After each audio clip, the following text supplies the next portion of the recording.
What is good? What is up? It's Jordan, or Texans Thoughts, and I'm back with another video. Today I'm going to be breaking down how the Texans got their first dub of the season over the Jaguars. If you missed the hype post-game stream, definitely go check that out. It's up on the channel. But today this video is going to go in depth on how the Texans schemed up their running game, why I'm intrigued by their two running back sets, the effective rub routes that got us easy passing yards and touchdowns, and how we forced 3 turnovers, which really helped us seal this game. If you guys enjoy, please do hit that like button, subscribe for more content, and comment down below your thoughts on the game. Now, let's break down the film between the Texans and the Jaguars, because the film don't lie. The Texans have made it known that they want to run the ball down your throat, and had 41 total carries versus the Jags for 160 yards and 3.9 yards per carry. They more than doubled the Jags rushing total because of the lead they sustained, and I wanted to show y'all the 3 main concepts we ran. First is a gap or man blocking scheme out of pistol formation, which the Texans called on their first play of the game, and it looks to get the running back downhill quickly. This is called duo, where these 4 offensive linemen are going to execute 2 double teams on these 2 defensive tackles. Ingram adds to this play by manipulating the linebacker outside with this cut, and then breaking inside, where the run was designed to go all along. The Texans played more out of this pistol formation than ever before, taking some stuff from the Ravens, and loved these power runs where they could pull an offensive lineman and get Ingram some blockers out in front of him.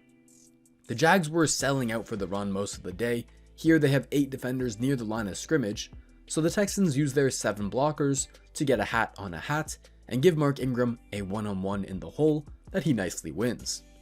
The blocking concept starts with what I've heard it called as a sneak motion by tight end Pharaoh Brown. So he's going to sneak from the backside of the run to the play side, and once the ball is snapped, Max Sharping is going to pull to the play side and kick out this unblocked defensive end Josh Allen. They purposely leave him unblocked so that Tunsil and Titus can work their double team on this defensive tackle and turn him out of the play. So at this point, everyone is blocked up, and Ingram hits the linebacker with a fake to the outside and bursts upfield for the nice gain. The Texans did a good job to keep the defense guessing on these runs. Last time we saw them run to the weak side of the defense and pull Sharping, and this time they run to the strong side of the defense and pull Titus. Gonna see a lot more of this.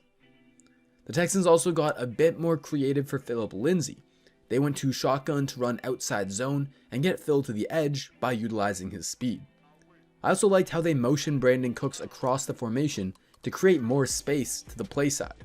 See how these 3 defenders shift slightly away from the run and are put now out of position. If that didn't happen, this linebacker who made the tackle, he would have been a few yards to the right and could have gotten to the ball quicker. Now my favorite run call of the day was easily the split zone with some misdirection out of a 2 tight end set. The first second after the snap, the Texans are showing 2 different pictures to the Jags. Tyrod turns over his left shoulder, indicating a run to the left, and Akins and Brown go towards the offense's left as well. And we've seen how the power runs also ask these tight ends to get out in space, so the defense does need to be wary of that threat. However, the Texans aren't running to the left. The entire offensive line is actually blocking to the right. Now that we know where this run is going, a crucial part of a successful run is blocking the linebackers. Because of the misdirection, number 45 leaves the picture to follow Akins, and now we only need to block 6 defenders with 6 blockers. So Britt and Tunsil are huge here, getting out to the second level and providing Lindsay a nice lane. The next aspect of the offense I was impressed with was our 2 running back sets. By my tracking, we ran these sets 9 times, averaging 5.88 yards per play. And I really just like the diversity out of these formations, and think with a bigger sample size and more reps, we'll become more efficient overall. Firstly, we can run the ball after motioning Phillip Lindsay across the formation, or we could just hand the ball off to Lindsay out of a wildcat formation with Pharaoh Brown as a lead blocker. Lindsay's speed will force defenses to respect that action and can open up the field for even more options. In addition, we can use these split gun formations to get easy yards in the passing game. With Sharping pulling, the defense needs to respect the threat of the run and they get sucked into the middle, while David Johnson can just run free for 9 yards. This time we motion into the split gun and run a screen to Burkhead. There's 3 things that make this screen work. First is minimizing the number of defenders that can get to the screen, and we do that by having Johnson run his route to the opposite side of the field and drag this linebacker out of the play. Now there's only 2 linebackers going towards the screen, and the second crucial part of this play is Justin Britt. Huge shout out to him for making a very tough block look easy and provide Burkhead with a one-on-one in space. And that's the third and final part of this play, just making a guy miss. Everything was set up nicely for Burkhead, and he's just got to do his part. I love it, man. We ran a positive screen, y'all. Moving on, and a common and simple principle of the best offenses is to get easy yards out of the passing game, and Tim Kelly schemed up a ton of rub routes to beat man coverage with ease. The touchdown to David Johnson was courtesy of Jordan Akins, and I really like this call. Since we have a 3x1 trips formation, it gives Tyrod a good idea pre-snap what the Jags defense is in. With these 3 defenders lined up straight across from these 3 weapons, and just 1 safety deep, we can safely guess that the Jags are in some sort of cover 1, and here they have a hole zone, making this cover 1 hole. These rub routes are perfect for defenses who don't communicate well, and the best way to prevent a rub from happening is to play what's called banjo coverage, where the 2 man coverage defenders switch their assignment based on the release of the route, meaning the safety would take the outside releasing route, David Johnson, and the linebacker would take the inside releasing route, Akins. But they failed to execute and did so all day long. Here again, the Jags are in cover 1 hole, and we're trying to get Danny Amendola the ball underneath. We test the Jags communication twice on this play. First is with this switch release off the stacked alignment. The inside leverage cornerback is supposed to cover the inside releasing route, and you'd think that would be Nico as he's aligned closer inside than Amendola. But they switch their release, and Nico goes outside instead, drawing the attention of the outside leverage cornerback.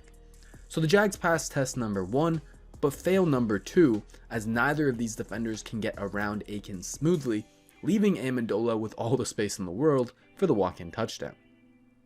These rubs are so dangerous, especially in the red zone, because 1 false step, 1 poor angle is all it takes to give up space. And when the field is so condensed in the red zone, you have less margin for error and space to catch up to the receiver. My favorite passing play of the game came on, you guessed it, another rub route. But this one was different. Brandon Cooks and Rex Burkhead switched places here, with Burkhead being a decoy and running a rub route to get Cooks free.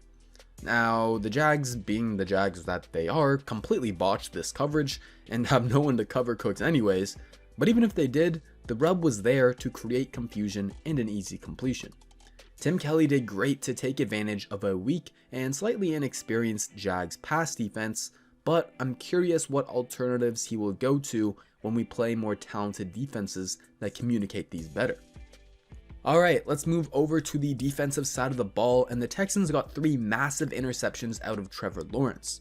On the first one, it's not necessarily great coverage, but it's the pass rush that forces Lawrence out of the pocket and into a tough cross-body throw. Looking at the defensive line, Jacob Martin beats left tackle Cam Robinson to the inside, and it's Ross Blacklock who really shined on this play and all day long. He dominated right guard AJ Cann and had his best game as a pro with 3 pressures and 2 quarterback hits, even if he only tallied 1 total tackle. Blacklock starts his rush with a head stutter, then bursts outside and uses a rip move with his inside hand to get past Cann and just barely miss the sack on Lawrence. But that pressure forces him out of the pocket and into a tough throw. I'll get back to the turnovers later, I promise, but I wanted to take a quick detour to show off Blacklock's great game. He had a non-stop motor and was effective on the twists that Lovie Smith called for.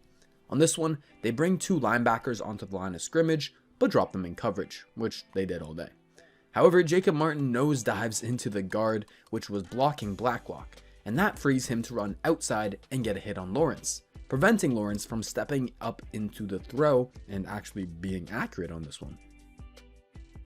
The Texans need to give offenses different looks like this and bring the linebackers down to confuse offensive lines. On this one, they give the impression that a cover 1 blitz is coming, and the Jags shift their protection towards Desmond King on the left. This leaves Blacklock with a one-on-one, which he promptly wins, and forces Lawrence into the checkdown. This is awesome stuff here where Blacklock only needs one hand to get past AJ Cann. He stabs with his inside hand to bait out Cann's strike, then uses a rip again to prevent any chance Cann had at stopping him. This interior pressure is something the Texans have lacked for years. Whew, what a welcome sight. Alright, back to the turnovers we forced, and shout out to Vernon Hargreaves for his best play, and maybe only good play, in a Texans uniform. We are in Lovey's patented cover 2, and Lawrence is trying to go to what I call a C route, because it's like a corner route, but it's a bit more rounded, and there's an obvious inside release creating kind of a C. Since it's second and long, Vernon's not really too worried about the running back going out into the flat, and he just keeps gaining depth while reading Lawrence's eyes, and he gets a gift as a result. Now, no disrespect to Vernon, but that was a horrible decision by Lawrence, and I honestly hope that newly signed cornerback Jimmy Moreland can work his way into the starting role because he's younger than Vernon and has more potential than Vernon. Moreland played outside cornerback in college and racked up a ridiculous 18 interceptions and 47 PBUs. But in the NFL, the Washington football team played him at nickel, and he graded out well there if you like PFF, but hasn't had the same ball production. So give him a shot on the outside for the Texans. We might have found a gem there.